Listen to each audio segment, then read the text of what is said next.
Assalamualaikum warahmatullahi wabarakatuh. Shalom, Om Swastiastu, Namo Buddhaya, Salam Kebajikan.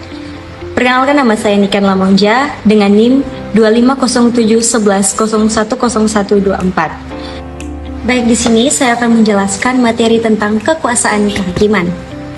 Kita masuk pada bagian yang pertama, yaitu pengertian kekuasaan kehakiman. Pada pasal 24 ayat 1 Undang-Undang Dasar 1945 menegaskan bahwa kekuasaan kehakiman merupakan kekuasaan yang merdeka untuk menyelenggarakan peradilan guna menegakkan hukum dan keadilan. Mahkamah Agung berwenang mengadili pada tingkat kasasi, menguji peraturan perundang-undangan di bawah undang-undang terhadap undang-undang, dan mempunyai wewenang lainnya yang diberikan oleh undang-undang. Mahkamah Konstitusi berwenang untuk menguji undang-undang terhadap Undang-Undang Dasar Negara Republik Indonesia tahun 1945 dan memutus sengketa kewenangan lembaga negara yang kewenangannya diberikan oleh Undang-Undang Dasar Negara Republik Indonesia tahun 1945. Kemudian Komisi Yudisial berwenang mengusulkan pengangkatan Hakim Agung dan mempunyai wewenang lain dalam rangka menjaga dan menegakkan kehormatan, keluhuran, martabat, serta perilaku hakim. Selanjutnya kita masuk pada bagian kedua, yaitu karakteristik kekuasaan kehakiman. Negara Indonesia merupakan salah satu negara dengan sistem hukum campuran.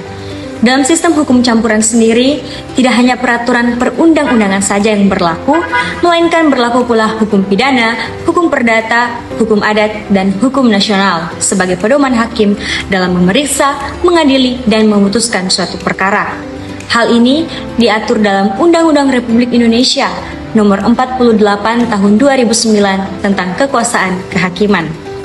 Kita masuk pada bagian yang ketiga, yaitu latar belakang pembentukan wewenang pengisian jabatan dalam lembaga kehakiman. Indonesia sebagai negara hukum sesuai dengan pasal 1 ayat 3 Undang-Undang Dasar 1945 menegaskan adanya peradilan yang merdeka untuk menegakkan hukum dan keadilan.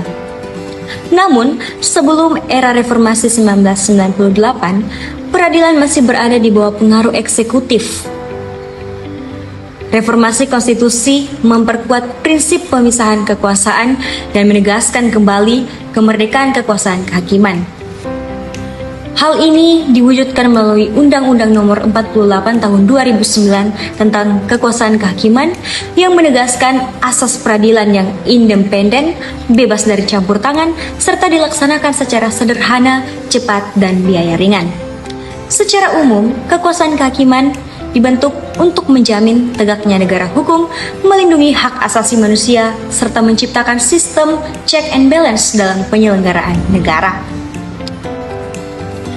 Ketua dan Wakil Ketua Mahkamah Agung dipilih dari dan oleh para Hakim Agung sendiri, kemudian ditetapkan oleh Presiden.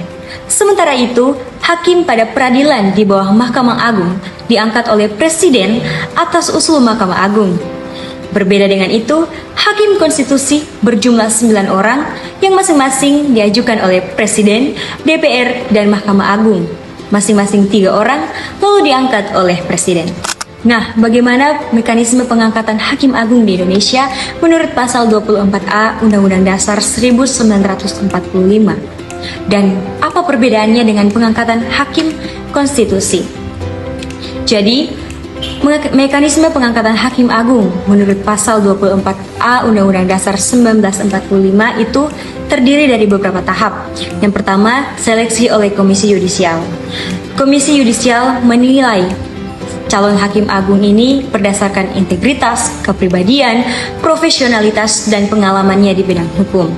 Setelah Komisi Yudisial mengusulkan nama calon, lalu Komisi Yudisial akan memberikan nama calon tersebut kepada Dewan Perwakilan Rakyat. Kemudian yang kedua, persetujuan dari DPR.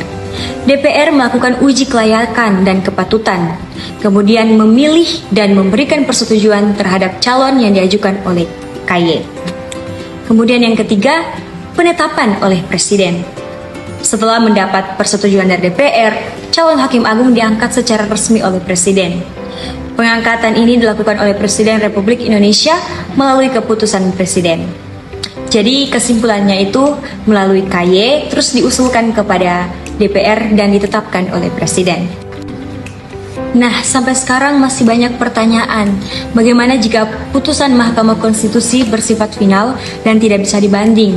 Jika suatu saat MK mengeluarkan putusan yang terbukti secara teknis keliru atau cacat secara prosedur, bukankah sifat final ini justru menjadi ancaman bagi demokrasi karena tidak ada lembaga yang mengoreksinya?